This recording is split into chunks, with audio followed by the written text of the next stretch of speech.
Good evening, thanks for joining us on the news at 8 today, the 14th day of April 2025. I am Chidima Egeruka. First, the major headline. Reverend Uche Ume files 5 billion defamation suit against Cal's Truth podcast host Kelvin Armstrong Amobi. Gregory University Uturu condemns killing of expatriate police officers in Isukuato. Women stage demonstration backing emergency rule in Rivers State. We'll take our commercials and be right back with the details. Please stay connected.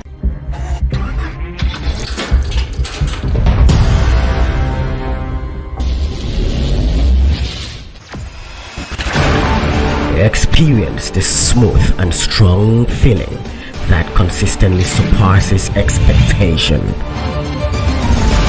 Leading the way in high-performance lubricants, Master Supermoto Oil is as durable as titanium. Welcome back. Now the details. The senior pastor of World Ministry International, Reverend Dr. Uche Ume, has instituted a 5 billion defamation lawsuit against Mr. Kelvin Armstrong Amobi, host of the popular Cat Truth podcast, over alleged defamatory content dissemination across several social media platforms. Also joining the suit is Mr. Wisdom Ogu Uzochukwu, who reportedly made damaging remarks during a guest appearance on the podcast. The lawsuit filed at the High Court of the Federal Capital Territory, Abuja, is being handled by Barrister Maxwell Okpara of Chibunam Chambers, representing Reverend Ume. According to court documents, the claimants are seeking a declaration that the statements made against Reverend Ume are false, malicious, unjustified, injurious, unwarranted, instigating and calculated to bring the claimants into public odium, ridicule, and disdain. The lawsuit, that video posted on Facebook, TikTok, Instagram, and YouTube, portrayed Reverend Ume as a criminal and fraudster and accused him of staging fake miracles, claims the cleric vehemently denies. Key relief sought in the suit include 5 billion in general damages for the alleged defamation of Reverend Ume's reputation and goodwill, 50 million in exemplary damages for what is described as a false and injurious publication, a court order compelling the defendant to retract the statement via 2 national newspapers and the same online platform used to disseminate original content within 48 hours of judgment. A perpetual injunction restraining the defendant from making any further defamatory statements. This writ of summons served on Mr. Amobi and Mr. Uzochukwu directs them to enter an appearance within 21 days or risk judgment being entered in their absence. This legal battle marks a significant pushback from Reverend Ume, who insists on clearing his name and preserving the integrity of his ministry. The burden now lies with Mr. Amobi and his guests to defend their claims before the courts. The management of Gregory University Uturu has condemned in strong terms the gruesome murder of 2 Chinese expatriates and a Nigerian police officer in Amanya Ndudu Autonomous Community in Uturu, Isukwato local government area of Abia State. In a statement issued by the institution's Deputy Registrar of Communication, Slick Ogwal, the university described the incident as heinous and called on security agencies to carry out a thorough investigation to ensure that the perpetrators are apprehended and brought to justice. Hundreds of women took to the streets of Port Harcourt on Monday to show their support for the declaration of a state of emergency in Rivers State. The women, all dressed in white, gathered at the Garrison bus stop in the city center at 8 a.m. to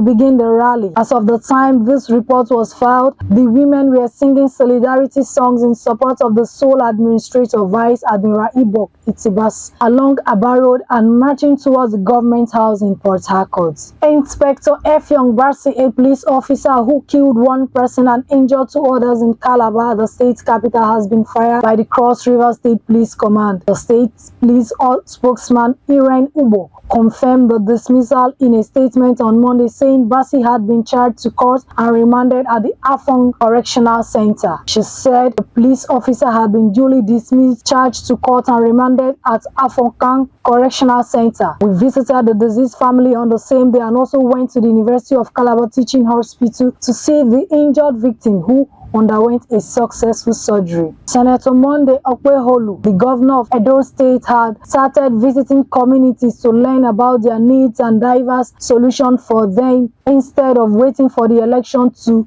use them as campaign issues. Besides, the governor has vowed that in a matter of days, there would be mass defection from the opposition People's Democratic Party (PDP), as he said the party has become ruthless. Speaking to journalists in Benin City, the special advisor to the governor on political mobilization and engagement, Honorable Eugene Utobo, said the ongoing visitation to communities on behalf of the governor made a first-hand opportunity to see some of the challenges the people are confronted with. Peter Obi, former Labour Party presidential candidate, on Sunday visited Plateau State to offer his condolences over the recent killing in Bokos area. According to a statement on Monday via X, Obi traveled from Abuja to Jos, the state capital, and expressed sadness over what he described as a senseless killing, stating that such violence is unacceptable in a country not officially at war. Idris Abdul Karim, a Nigerian rapper, has explained that his latest song is not aimed at President Tinubu but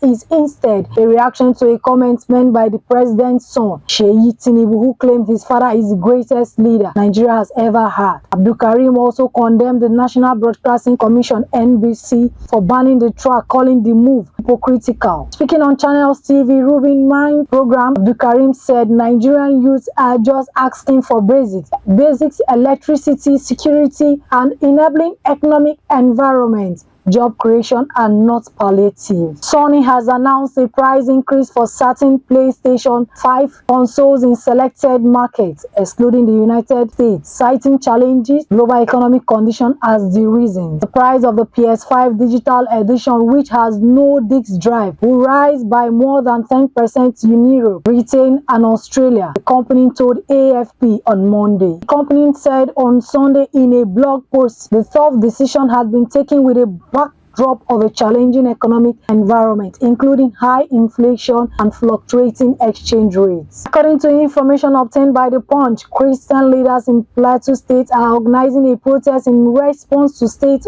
ongoing murders. In the early hours of Monday, gunmen reportedly killed over 30 villagers in Barsa community. Also last week, over 50 people were killed in several attacks launched by gunmen in various communities in Bokar's local government area. A member of the planning committee and the president of the Gideon and Fumi Peace Foundation, Dr. Gideon Paramala, confirmed the planned protests now on foreign scene. Authorities said that on Sunday, a small plane carrying 6 people had crashed in New York, and U.S. media reported that no survivor was found. National Transportation Safety Board (NTSB) is investigating a fatal crash in Copke, eastern New York. Officials told reporters on Sunday without specifying the number of deaths. The Mitsubishi MU-2B40 aircraft crashed in a field 10 miles, 6 kilometers from the local Columbia Country Airport shortly after noon on Saturday, Iman said. The New York Times reported that all 6 people on board were dead, citing a family member. The Russian Defense Ministry said in a statement on Monday that the Ukraine armed forces had lost no fewer than 235 soldiers in the Kursk direction in the last day. In total, Ukraine has lost more than 74,245 service people and 406 tanks during offensive in the Kursk direction. While on sports, Orlin De Laurentiis, the president of Napoli, is determined and has refused to let the on-loan striker Victor Osimhen join the Old Lady during the summer transfer window. According to Punch Sports Extra, the Nigerian forward, who is currently on a loan at Galatasaray, is set to bid farewell to Napoli in the summer after he fell out of the club's miraculous season. Since moving to the Turkish Super League side, the 26-year-old has scored 29 goals and provided 6 assists in all competitions for Okan Brooks, said the season, as the wave of interest in him heats up in Europe. Nigerian forward Ademola Lookman has reportedly made a firm decision regarding his future with sources indicating that his time at Atlanta is drawing to a close. According to Turtle Courtsworth, on Sunday, Lookman, who has been a key player for the Birmingham-based club, is preparing for a departure at the end of the season. The report states Ademola Lookman has already made the most important decision about his future. He will no longer be at Atlanta. And that sports news brings us to the end of the news at 8. Before we go, a recap on our major headlines. Reverend Uche Ume files 5 billion defamation suits against Half Truth podcast host Kelvin Armstrong Amobi. Gragby University Uturu condemns killing of expatriates and police officers in Nsukwato. Women stage demonstration rocking emergency rule in Rivers State. For these and many more, log on to our website at www.abntv.com or follow us on all our social media platforms displayed on your screen. I am Chidima Egeroka. So have a pleasant night rest and stay safe.